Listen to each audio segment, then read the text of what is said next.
Quand on regarde même attentivement les chiffres, quand on entre un peu dans le détail, on voit que la dépense publique, elle a plutôt eu tendance à accélérer, non pas à augmenter, mais à accélérer. Et donc c'est justement, je profite de votre antenne pour envoyer, mais je l'ai déjà fait, un message au gouvernement, c'est bien aujourd'hui que nous devons diminuer la dépense publique, et c'est pas parce que c'est difficile qu'il ne faut pas le faire. Quand on est dans des périodes de croissance faible, qu'on soit un peu précautionneux avec la réduction des déficits publics, voire qu'on se contente de les stabiliser, c'est vraiment quelque chose que je peux tout à fait entendre.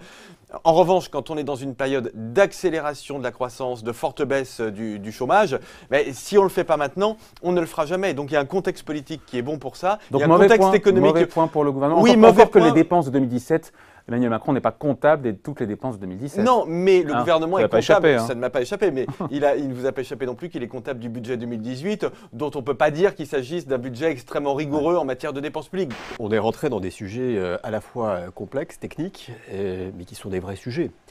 À la fois le gouvernement hérite d'une politique antérieure qu'il va falloir qu'il règle, à la fois sur le CICE, la taxe des 3% qu'il va falloir absorber, et puis il doit affronter aussi la politique, le programme d'Emmanuel Macron, dont la direction va dans le bon sens, mais dont les ajustements peuvent poser un certain nombre de problèmes. La lune de miel, elle est finie ou pas, honnêtement? Est-ce qu'il y avait une lune de miel? Il y a eu des ordonnances sur la loi travail qui ont été applaudées par le MEDEF, qui ont été plutôt saluées parce qu'elles vont dans une bonne direction. Je pense qu'il y a un point de vigilance permanent. Le MEDEF essaye de ne pas faire de politique. Je ne sais pas si c'est un gouvernement pro-business. Je pense en tout cas que c'est un gouvernement qui essaie de renforcer la compétitivité du pays et de normaliser les choses là où on avait été probablement trop loin et où effectivement il y avait un problème pour la création d'emplois. Et je pense notamment aux PME, TPE et pour la création d'activités. Je trouve qu'en tout cas il y a une cohérence. Ce n'est pas un pan seul qui va régler la question, mais l'ensemble de ces propositions, si elles sont mises en œuvre cohérentes dans un délai rapide, à mon avis, peuvent produire des résultats. On voit le libérer de sa promesse électorale, mais pas le protéger. Il faut, alors, on voit le libérer et on commence à voir le protéger. Il fallait libérer pour pouvoir protéger. La réforme qui était faite sur les ordonnances travail était nécessaire pour pouvoir mettre en place la suite du système de réforme. J'aimerais vous faire réagir, Nicolas Bay, sur ce déplacement dont on parle beaucoup d'Emmanuel Macron en Corrèze qui fait polémique, en évoquant le bordel des manifestants. Tout le monde en a entendu parler. Il assume le président sur le fond. C'est ce qu'il a dit. Maintenant, il regrette l'usage, on voit les images, l'usage de ce terme familier. Quelle est votre analyse? Est-ce qu'on est dans le dérapage et voilà, est-ce qu'il est méprisant? Est-ce que c'est de la mauvaise com? C'est révélateur, c'est pas de la com. C'est terriblement révélateur de ce qu'il est. Un homme qui méprise en effet le peuple. Quand il était aux États-Unis, il expliquait qu'il méprisait les manifestations, alors qu'il y a des millions de Français qui n'ont aucune autre manière de s'exprimer que de descendre dans la rue. S'il était dans le parler vrai, finalement. Non, mais d'abord, je ne sais pas qui visait précisément. C'est pas un mot que vous employeriez, vous, comme ça? Non, mais je crois que quand on est un responsable politique, on doit faire attention au langage qu'on utilise. C'est quand même un coutumier du fait, Emmanuel Macron. C'est lui qui traitait des ouvrières en Bretagne d'illettrés. Voilà, il a multiplié ce genre de manifestations à la fois d'arrogance et de mépris assez insupportable. Quand on mène une politique comme la sienne, au bénéfice toujours des mêmes, toujours des plus riches, voilà, au service de l'économie purement financière et au détriment de l'économie réelle, c'est absolument odieux d'ajouter à cela le mépris du peuple qui souffre de la politique qu'il mène. Mais rien ne trouve grâce, encore une fois, je vais te trouver des mesures, encore une fois, sur le reste à charge zéro, dans la loi Pacte. Si vous voulez nous trouver des points communs avec Macron, il va falloir rallonger l'émission. Je pense qu'on aura non, mais je ne sais pas, sur la loi Pacte, si on va dans le détail, sur la suppression du forfait social, encore une fois, sur l'épargne salariale des collaborateurs, qui passe de 16% à 0. Oui, mais tout ça, c'est pas puis pareil, plus de salariés dans les conseils d'administration, pas bien non plus? Oui, tout ça. Non, mais de toute façon, moi, je vous expliquais. Non, c'est pas question pas de suffisant, c'est que moi, je combats ce gouvernement de A à Z. Il assume totalement d'être un président autoritaire. Ah ben complètement. Pour lui, c'est... Alors là, peu lui chaud, hein, comme j'écris ça souvent, parce qu'il m'est souvent arrivé de le rencontrer, de le croiser donc dans divers moments officiels. Les critiques qui sont formulées, les écoute poliment, mais il n'a absolument pas l'envie de changer. Ouais. On l'a vu fréquemment face à des gens qui subissent sa politique, hein, les retraités, les cheminots. Il les écoute poliment, et puis le personnel soignant, et puis il leur dit « oui, mais il va falloir bouger ».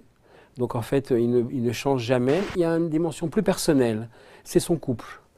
Le couple quand même étonnant qu'il forme avec Brigitte Macron a traversé bien des vicissitudes pour s'imposer dans leur société provinciale à Amiens, dans le pays et maintenant au sommet de l'État. Et quand on a passé ce qu'ils ont passé, ce n'est pas 2 éditos, 3 sondages ou 2 critiques qui vont les bouger. Qu'est-ce qui a changé? D'abord, on a un chef. On n'avait plus de président depuis au moins 10 ans. On avait épargné des commentaires désagréables sur les girouettes, les postures de Nicolas Sarkozy qui se couchait après face aux syndicats dès que les syndicats toussaient. Là, aujourd'hui, il y a une vraie réforme qui est en train d'avancer, qui se fait par ordonnance sur la SNCF. Il y a des syndicats dont on se sent bien, qui fantasment une coagulation des mécontentements. Cela ne se produit pas. Les choses avancent. C'est pas simple de transformer un pays aussi compliqué que la France. Et nous avons des résultats concrets. Il y a un sujet d'épuisement. Ça, c'est tout à fait vrai. Épuisement des équipes des cabinets, épuisement des députés. Et d'ailleurs, le président de l'Assemblée nationale a mis une alerte sur ce sujet d'épuisement potentiel. Néanmoins, il faut quand même se dire une chose. Si on ne met pas en place les réformes nécessaires pour transformer la France, qui puissent avoir des résultats avant 5 ans, la fin du quinquennat, on laisse la porte ouverte aux populistes qui sont en embuscade. Ça veut dire qu'il faut aller vite sur les réformes, sur la mise en place des réformes et ensuite laisser le temps à la mise en œuvre. C'est exactement ce qui s'est passé avec la SNCF. Quand est-ce qu'on verra les mesures justement, celles qui ont déjà été prises, qui sont applaudies par le FMI, quand est-ce qu'on verra leurs effets se produire sur la croissance qu'on voit ralentir, sur le chômage qui repart un peu à la hausse et sur la vie des Français qui, je ne suis pas sûr pour l'instant, tout ce qu'ils voient c'est la CSG qui a augmenté. C'est vrai que Édouard Philippe a dit que les réformes ne seraient réelles que quand les Français verraient un changement dans leur vie quotidienne. Mais vous savez, une réforme, une vraie réforme, une transformation, et on le voit au niveau d'une entreprise, vous imaginez bien ce que ça veut dire au niveau d'un pays, ça prend du temps. Le temps politique n'est pas le temps de la réforme. Il faut être conscient de ce que ça signifie, cette fameuse, l'expression c'est modèle social, je ne sais pas comment l'appeler, peu importe à la limite, mais il y a une attache profonde de la population et qui est vachement... Ils veulent démanteler Emmanuel Macron, ce modèle social. Oui, mais bien sûr, mais là moi j'invente rien, il veut le faire, il veut être le premier à le faire. C'est ça son objectif, c'est qu'on bascule vers autre chose, mais il n'y arrivera pas, parce qu'il y a des ressorts profonds, très profonds, et tout ce qu'il est en train de faire, il le paiera d'une manière ou d'une autre. C'est quand même un des plus anciens stagiaires de la République, il était quand même dans la commission Attali, là où il a vu tous les présidents reculer quand même. Oui, parce qu'on va dire les choses, le rapport Attali, il n'a pas été appliqué. Il n'a pas été appliqué. Et tous les rapports. Voilà, donc quelque part, ce qui est aujourd'hui au pouvoir, c'est un petit peu la commission Attali, qui est un petit peu maintenant au pouvoir. Parce qu'on voit bien que toutes les recommandations de l'époque sont en train d'être mises maintenant en application. Et qu'est-ce qu'il pose comme analyse, effectivement? Il pose comme analyse que les baby-boomers, cette génération qui a bénéficié des 30 Glorieuses, a siphonné la planète, les ressources, les emplois, a créé ce système d'insider, comme il dit, profondément injuste. Ceux qui ont un CDI. Ceux qui ont un CDI, et comme il le disait toujours, les syndicats ne protègent que les insiders, ceux qui ont le beefsteak du CDI et les autres sont dehors. Et lui, il se veut comme étant le justicier, effectivement, de cette génération, en leur redonnant les postes et en rouvrant le système pour tous ceux qui en ont été privés. Et ça, c'est son pari politique. C'est là-dessus qu'il assoit son carburant électoral, et on verra s'il réussit.